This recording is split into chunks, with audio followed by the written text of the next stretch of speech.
I'm not going to tell you much about myself.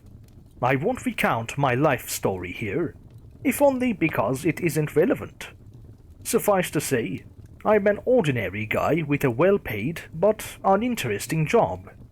A job that allows me to pursue my two passions in life: traveling and history.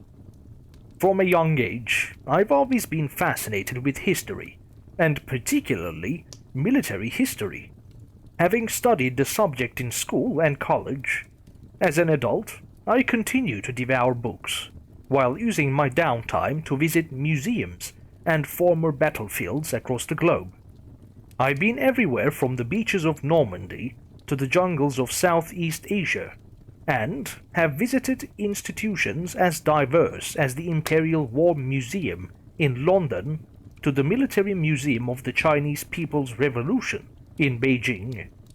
Some may call it a morbid fascination with death and destruction, but I have a great admiration and respect for those men and women who fought so hard and often gave their lives for causes they held so dear, and I believe their sacrifices should be remembered. Likewise, I'm a great believer in the old adage: a generation which ignores history has no past and no future. In addition to my travels, I'm also a member of several online forums and groups, along with other military history enthusiasts from various parts of the world. Our aim is not only to engage in lively debate, but also to exchange knowledge and finds. You see, there are many small and obscure military museums dotted across the globe, linked to battles and conflicts which few people are aware of. Often, these small part-time exhibits are run down and of poor quality, but sometimes we'll find hidden gems telling stories that never made it into the history books. It's finds such as these that we share on the forums for the benefit of our fellow members. It was through one of these threads that I first heard of the Museum of Humanity's Final War. This institution has no online presence or listed phone number and is not funded by a federal or state grant. What's more, no one in our group knew what the museum's exhibits consisted of. The name itself was a puzzle, suggesting a prediction of a conflict that may happen in the future. We did manage to find a physical address, but this only added to the mystery. I won't reveal the exact location of the mysterious museum for reasons that will become all too clear. Suffice to say, it's located somewhere in the American Midwest, a site one could fairly describe as the middle of nowhere. Nothing on Google Maps suggested there was a significant building in the vicinity. What's more, there were no battles or even skirmishes in the area that we could find. Nothing during the Civil War or any of the numerous conflicts with Native American tribes. All we really had to go on was a review by one anonymous poster who described his visit to the museum as a life-changing experience, and he strongly recommended a trip to the institution. The whole thing sounded pretty suspicious, and most of the group members wrote it off as a hoax. However, I was still intrigued by the mystery, and, as luck would have it, I was due to attend a work conference in a city about 2 hours' drive from the location. I had a day to kill before my flight home, so I decided to make the trip. I realized it might be a wild goose chase, but reckoned it was worth taking the chance, just in case I would find a gem. Never in my worst nightmares could I have imagined what I would actually encounter. The drive out that morning was uneventful, as I exited the city heading west, soon leaving behind the leafy suburbs before zooming past mile after mile of flat farmland. Following my sat-nav, I left the interstate and found myself driving along a poorly maintained and near-abandoned back road. The farther I got from civilization, the less confident I felt about finding anything of significance out here in the back of beyond.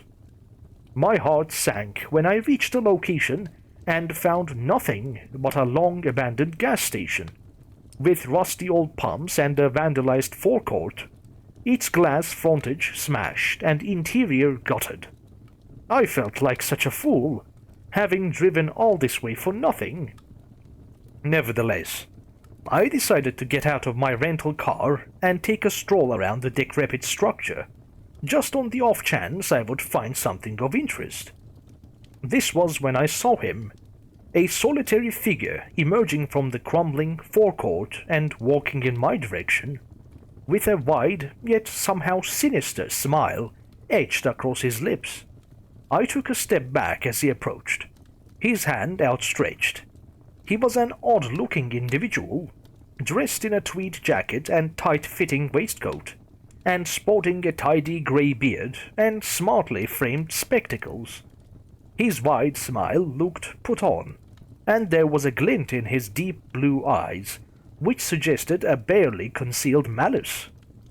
All in all, the man had an unusual appearance, although outwardly he didn't look much different from other eccentric academic types you'd expect to find in offbeat institutions. Nevertheless, there was something off about him which put me on edge. He didn't appear to pick up on my discomfort, however, as he continued to hold out his hand, while speaking to me in a soft but clearly audible voice. "Good morning, sir. It's my pleasure to meet you. I trust your journey here wasn't too taxing." I didn't want to shake his hand, but felt obligated to do so. His grip was tight, and his palm ice cold. I didn't quite know what to say, and so I muttered my reply. No. It was fine, thanks." "Oh, that is good to hear," the man responded enthusiastically, after he eventually released my hand. "Well, sir, it is my pleasure to welcome you to the Museum of Humanity's Final War. I am the curator of this establishment, and it will be my honor to act as your guide for this morning's tour." I was utterly confused by this point. With a number of questions running through my head, I asked the most obvious. "But there is no museum here, is there?" The curator snickered ever so slightly before replying. "Actually, there is, sir. Although I do understand your confusion. Our institution is in fact located below ground, underneath our feet. We find it's better this way, to keep our institution off the map." This explanation only confused me more. "I don't understand. Why wouldn't you want people to know about this place? Don't you want to encourage more visitors?" The curator laughed in a dismissive, almost mocking manner. "Well, sir, we are not the type of institution that wishes to draw in the masses. We certainly wouldn't want buses full of tourists out here, would we? No, sir. We prefer to appeal directly to connoisseurs of conflict, such as yourself. Those who are willing to make the extra effort to seek us out." "Okay," I said uncomfortably. The whole situation raised a lot of red flags, and I was seriously beginning to question my decision to come out here alone. Granted, the curator didn't look like the type who would shoot me in the head so he could steal my car and wallet. Nevertheless, the entire situation was very unnerving. There was no way he could have known I was coming today. So why was the man standing out here, waiting for me? It didn't make any sense. He seemed to pick up on my discomfort, however, speaking to me in a more sympathetic tone. "I can tell you have your doubts, sir. This is understandable. Our little museum is rather unconventional, after all. However, I promise that all your questions will be answered during the tour.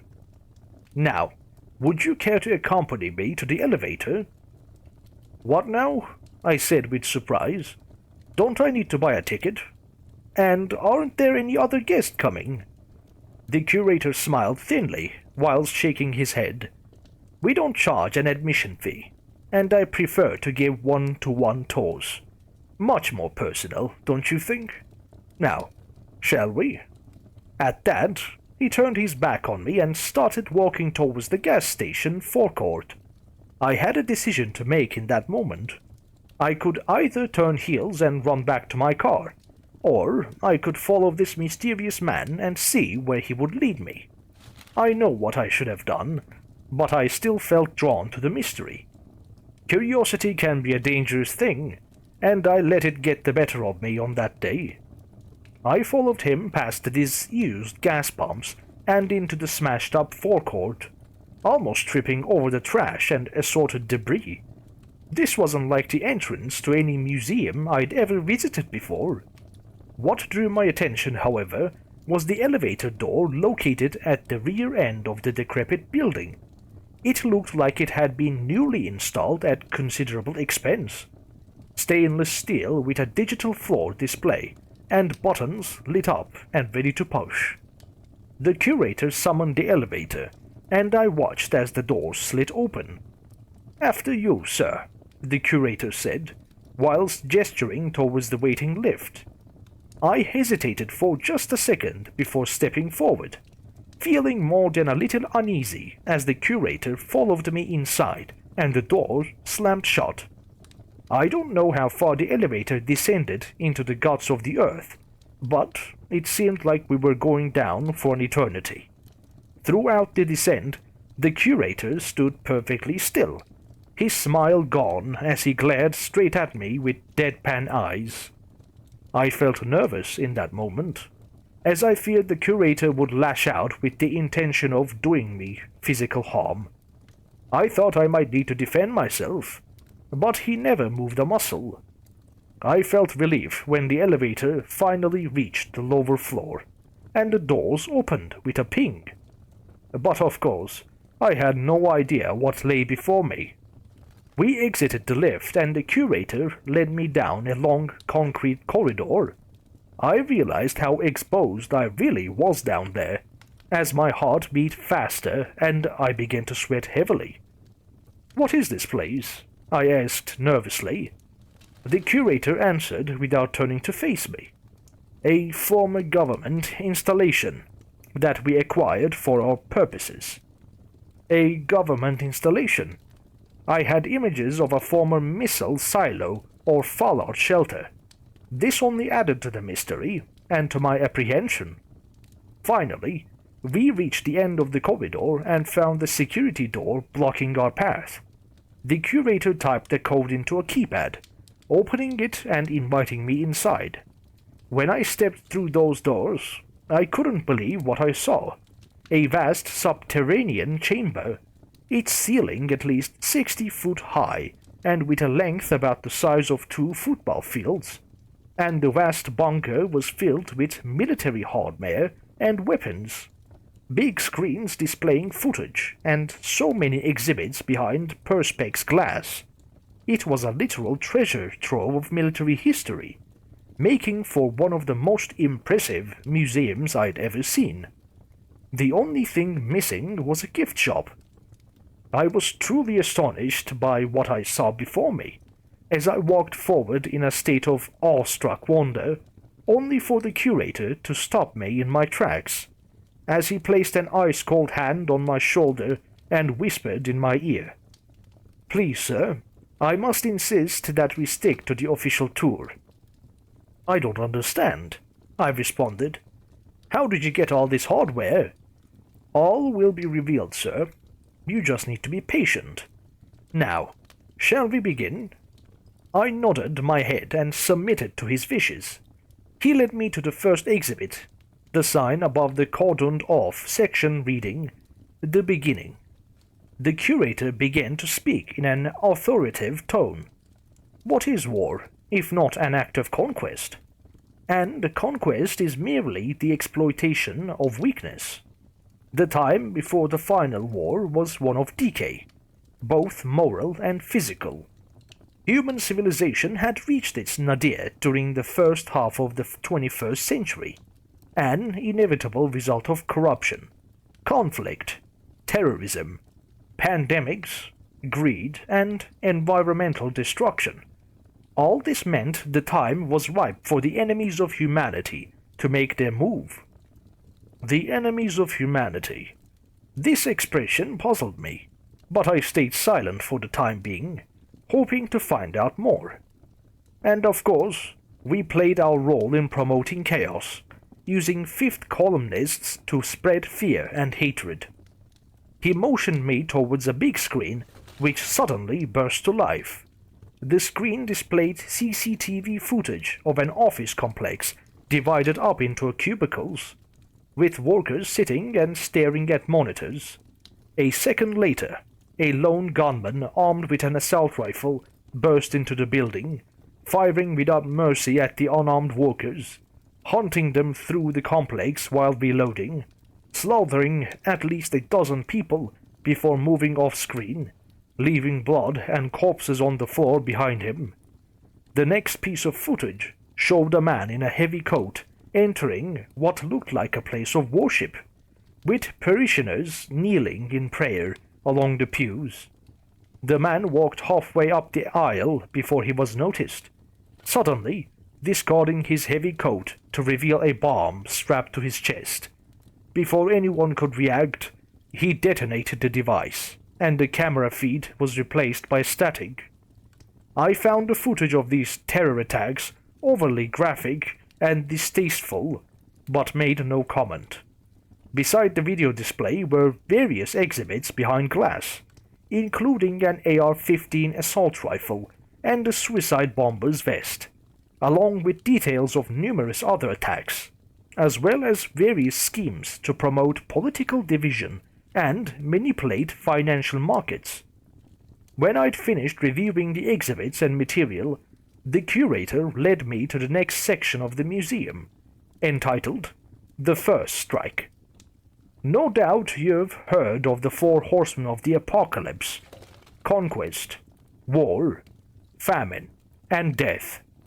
Well, horsemen are a bit old-fashioned for this modern age, and so instead we recruited 4 pilots, sleeper agents, trusted and respected after long and illustrious careers, the last people who would be suspected. When activated, all pilots took control of 4 flights, simultaneously coordinating 2 mid-air collisions, killing hundreds and spreading fear and confusion throughout the world. He switched on a video of news footage showing explosions in the sky and debris falling to the earth. I racked my brains but couldn't recall such a terror attack, although I noted there were similarities to the September 11 atrocity. "It's a terrible thing," I said, "but we've seen terror attacks like this before. How is this one any worse?" The curator nodded his head, smiling ever so slightly as he answered. "What mattered is not the number of casualties, but the people who died. One of the planes carried the Secretary General of the UN. The second held the wealthiest tech billionaire in the world. The third transported the head of the Roman Church. And fourth, that was Air Force One, killing the US President and most of his senior staff." "I see," I replied, barely suppressing a smirk. "I reckoned I would have remembered if the President and the Pope had been killed by terrorists on the same day. Obviously, this was all fake. But why would anyone go to such efforts?" I thought about it for a moment, noting the great cost which must have gone into converting this space, and the high production values of the news footage and videos displayed. I reckoned a big Hollywood studio must be involved, and perhaps all this was to promote a new blockbuster movie. Maybe they were filming me right now, waiting to see my reaction. This was the only logical explanation I could think of, and so I decided to play along and see what happened. The curator talked me through the rest of the exhibit, which included debris from the downed planes and profiles of the victims, and then we moved on to the next area, entitled Shock and Awe. "The end of the world begins in a suitably climatic fashion," the curator continued, "with seemingly natural disasters of unprecedented ferocity, earthquakes, volcanic eruptions, tsunamis, Thousands will die in a few short hours, but this is only the beginning. He motioned me towards a screen showing footage of devastated city streets, mass floods washing away acres of farmland, and lines of thousands of refugees fleeing from disaster areas. Next, the news showed aerial shots of huge and deep sinkholes, dozens of them spread across fault lines on each and every continent. The newsreaders explained how each hole was hundreds of feet wide and of unknown depth, and all the experts interviewed were baffled by their sudden appearance. As I watched the footage, the curator whispered in my ear, offering an explanation with just two chilling words. Hellmouths. The next screen showed what appeared to be satellite footage of one of the sinkholes. I was astonished to see dozens and then hundreds of what I could only describe as balls of fire emerging from the hole and firing in every direction. A wall of flame unlike anything I'd ever witnessed before. A narrator spoke over the footage in a monotone voice, explaining how each fireball was the size of an automobile and how they appeared to be guided by an unknown power, each with its own specific target.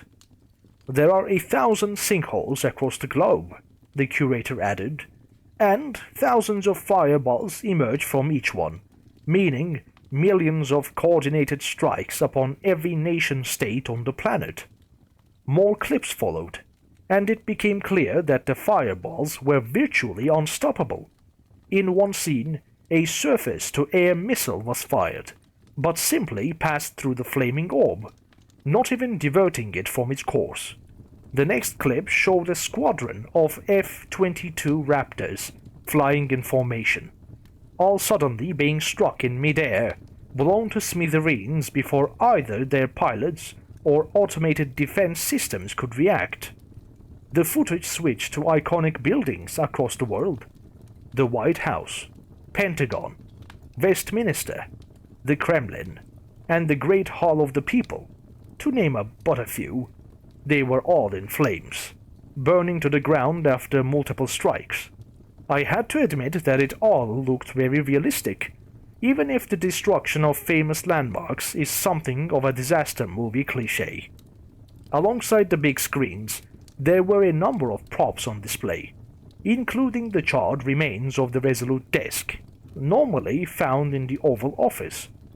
The shock and awe offensive was a success, the curator continued, crippling global governments and military commands. The scene is set for the commencement of the ground campaign. He then led me to the next exhibit, simply called Invasion. This was the largest section of the museum so far, and what I saw in there really shook me to my very core. A projection on a big screen showed a series of shocking images of carnage and death. The first showed a massive aircraft carrier on the open sea. The warship appeared to be sailing in calm seas. That was until the water around it began bubbling, as if it was boiling. A huge shadow appeared under the surface, the type which could only have been cast by a sea creature of unbelievable size. The Leviathan did not surface, but instead extended its 8 enormous tentacles, each being 40 to 50 feet thick. The tentacles tightened their deadly grip around the body of the vast warship, using immense strength to pull it downwards into the water. I watched on in awestruck horror as the aircraft carrier was turned on its side, throwing planes and helpless sailors into the boiling waters below. Next was an aerial shot of a beach, suddenly assaulted by huge serpent-like creatures that emerged from the waves, slithering across the sands towards a waiting line of soldiers and police, who attempted to mount a defense to little effect. They fired upon the snakes with rifles and pistols, but the serpents kept on coming.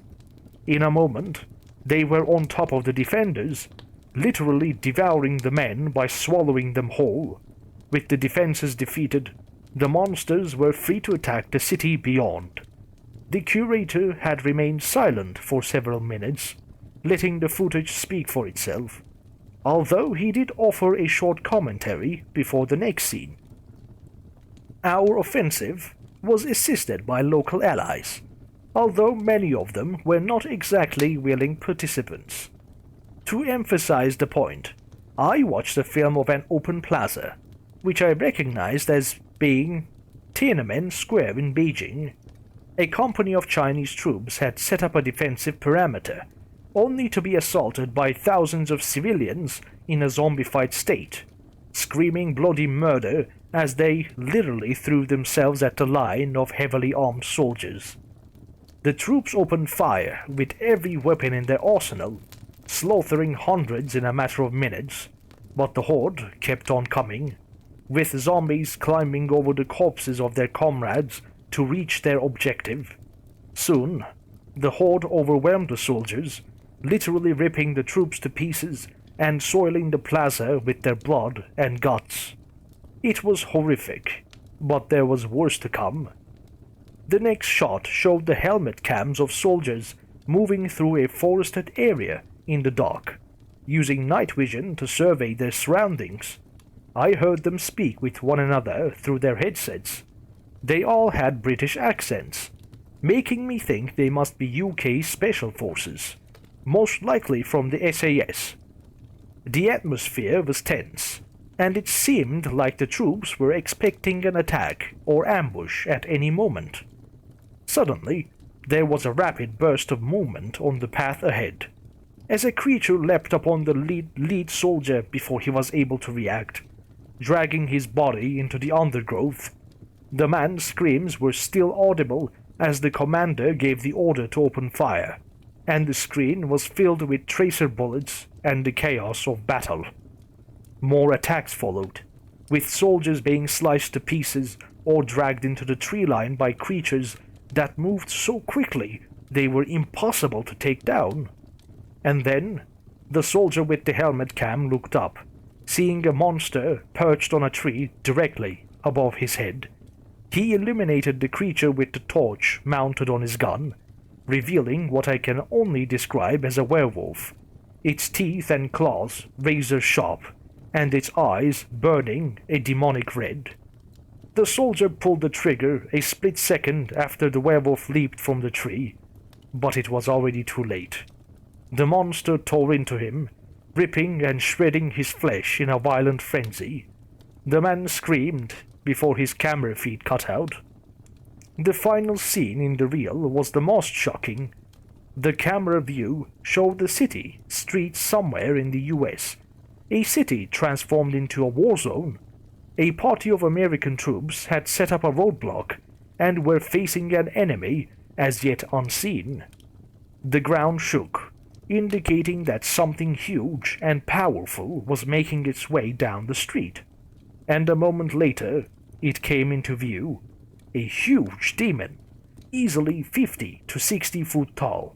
It had the head of a bull, with horns and a snout filled with enormous teeth, and eyes burning as red as the sun.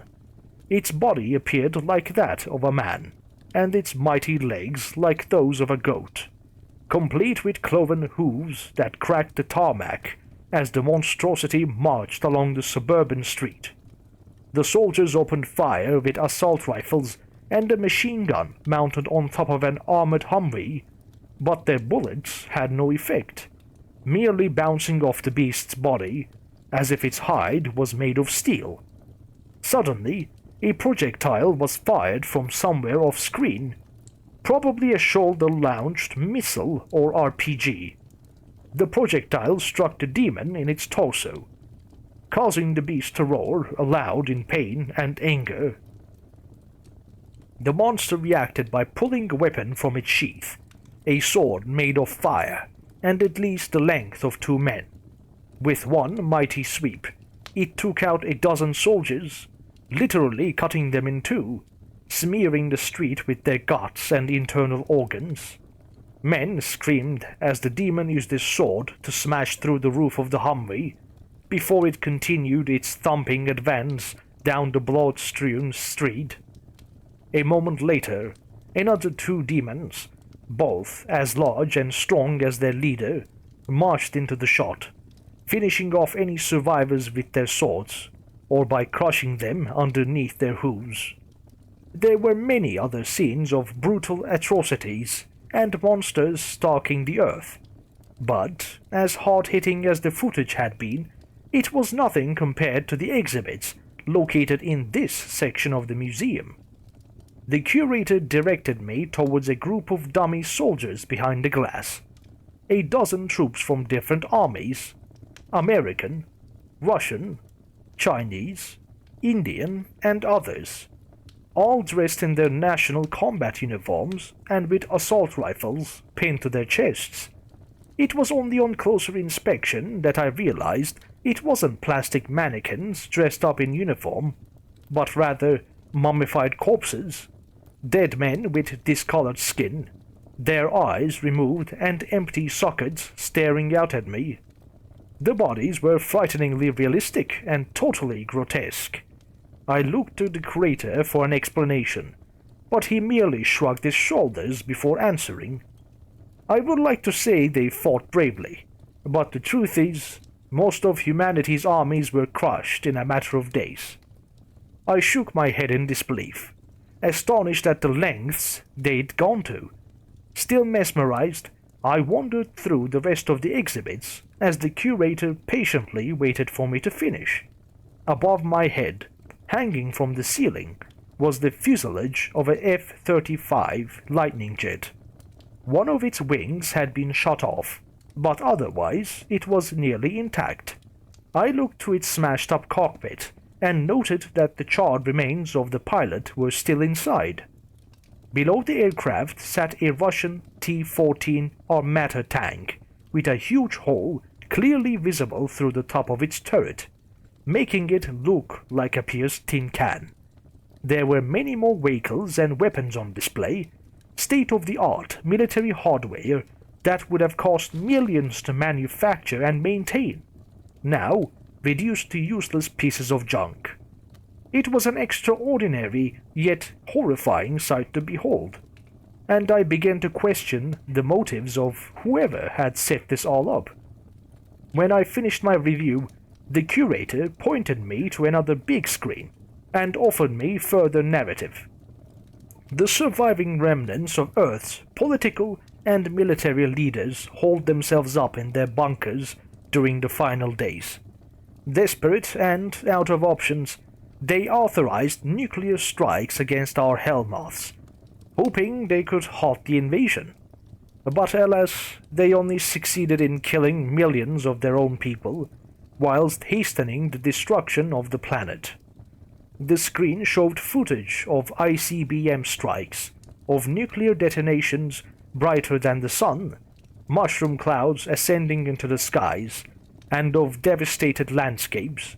With entire cities reduced to ruins and rubble, a map came up which showed the locations of the nuclear strikes, dotted all across the globe. The result of these coordinated attacks would surely be cataclysmic. The curator allowed me time to take it all in before leading me to the next and penultimate section, entitled The Spoils of War.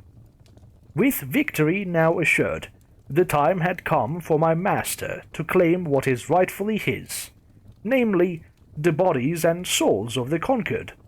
He led me through a grotesque display of severed human heads, somehow preserved and mounted upon spikes behind perspex glass, their dead eyes still open and staring out at me in an accusatory manner.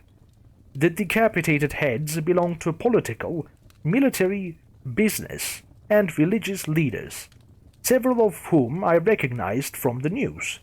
The resemblance was uncanny, right down to the smallest of details. I walked past the macabre display, finding the whole experience extremely unnerving. I saw the curator watching me as I proceeded through the grim exhibit. I noticed he was smiling, apparently taking pleasure in my discomfort and disgust. When I was finished, he directed me towards one final screen, allowing the images to speak for themselves, and the signage above read, A world transformed. The video showed clips of devastated and lifeless landscapes, the sun blocked out by a thick cloud of radioactive dust. Next came the image of a huge demon standing over a party of defeated prisoners, laughing cruelly as it used its fiery sword to slice the POVs into pieces. And finally, the horrifying footage of a line of emaciated refugees slowly marching across a dead land. Men, women, and children, many showing the signs of advanced radiation poisoning, their skin badly burnt, and bodies covered in cancerous tumors. They were totally defeated, their heads down as they trudged forward to an unknown destination. Several fell down to the mud, so weak that they couldn't go on, and their fellow refugees made no effort to help the victims, instead continuing with their grim death march to nowhere. I felt physically sick after watching these horrific scenes, and it took me a moment to compose myself and come back to reality. Everything I'd seen, all he'd exposed me to, it all seemed so real. But I had to remind myself that it couldn't possibly be. I turned back to the curator, who stood silent by my side, meaning to challenge him and expose his sick charade. "Well, sir," I began, "this is quite the show you put on today. Obviously, you've gone to great effort and expense. But I reckon it's time you told me the truth. What's the real story here? What's your agenda?" The curator surprised me by responding with laughter, his loud bellow echoing off the walls. "Honestly, sir, even after all you've seen and heard, you still don't believe?" "Of course I don't," I snorted in disbelief. "None of the events you've shown me have happened in the real world." "They haven't happened yet," he replied coyly. "What you have seen is the future. This is humanity's destiny." Now it was my turn to laugh. "Ridiculous!" I exclaimed. "Do you take me for a damned fool?" The curator smiled, and I noted a malicious glint in his eye. "Well, sir, I can see you're the cynical type. But don't worry. We have a special private exhibit for persons such as yourself, for those who require indisputable proof. If you care to follow me to the annex." He led me to the far wall of the bunker, where another security door was located. He quickly typed in a code to open the door and reveal a darkened chamber within. With some trepidation, I walked forward into the darkness, noting the stench inside, which reminded me of a zoo or kennels. The darkness was all-encompassing, and the silence deafening. That was until the curator turned on the lights and all hell broke loose, as I was hit by a hellish conflation of sights and sounds, so terrifying that I was forced to retreat, only to find the security door was shut, trapping me inside with these unspeakable horrors. When I eventually felt brave enough to turn around, I found myself face to face with a literal army of nightmares. Monsters barely contained and as mad as hell. I saw a huge ball of fire, the same as the ones on film, now locked behind a thick glass screen. It burned as bright as the sun as it crashed against the walls of its prison. And when I examined the fiery orb in greater detail, I swore I could see a human face within the flames, a tormented soul trapped within. On the far side of the chamber was a bloodthirsty werewolf trapped in a cage, snarling and growling as it tried to get free, its red eyes burning with hatred as its claws and teeth tore at the metal bars. Beyond the wolf sat a huge water tank containing a green-scaled serpent, at least 20 feet long, with fangs as long as steak knives. It frantically circled the tank, splashing murky water against the glass. And last, but certainly not least, was the monster held in chains and behind reinforced glass at the far end of the chamber, a demon so tall Its horns almost touched the ceiling. The monstrosity was nearly identical to the ones I'd seen in the videos. Nearly 60 feet tall with the head of a bull, body of a man, and cloven hooves of a goat. The demon roared as it struggled with its chains. Its evil eyes focused upon me as it pulled with it all its might. I cowered in the corner, terrified and fearing for my life, as I believed the monsters would break free and tear at me to shreds at any moment. But the curator was in control of the creatures, and he was able to calm them with a mere click of his fingers, ending their frenzy and reducing the monsters to a docile state. I shook my head in disbelief, the cold sweat dripping from my forehead as I muttered my next words in a state of shock. "It's all real." "Yes," the curator replied firmly. "When will it happen?" I asked through shaking lips. The curator shrugged. "Whenever the conditions are right. It could be a year, or it could be 5, but rest assured it will happen soon." I took a deep breath. A million things were racing through my mind in that moment, but there was one fear which immediately came to mind.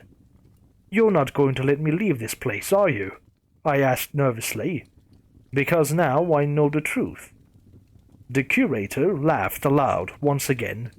"On the contrary, sir. The tour is now over, and you are free to leave whenever you like. I was confused and suspected a trap, but I know everything. Aren't you afraid I'll tell people what I've seen?" "Tell whoever you want," he answered with a dismissive shrug. "No one will believe you. This museum will not remain in this location, and you'll have no proof of what you saw here.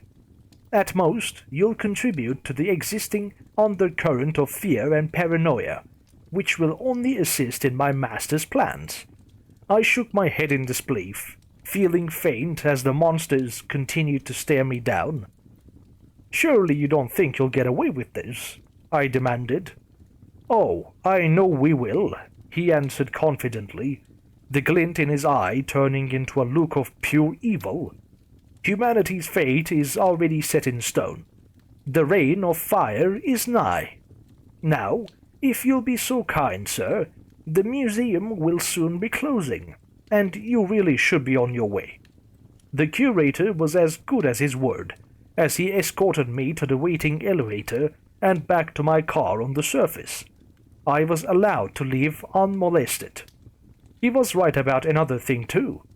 Nobody did believe my story. Not my friends, family, the other members of the forum, the cops, or even several priests I spoke with.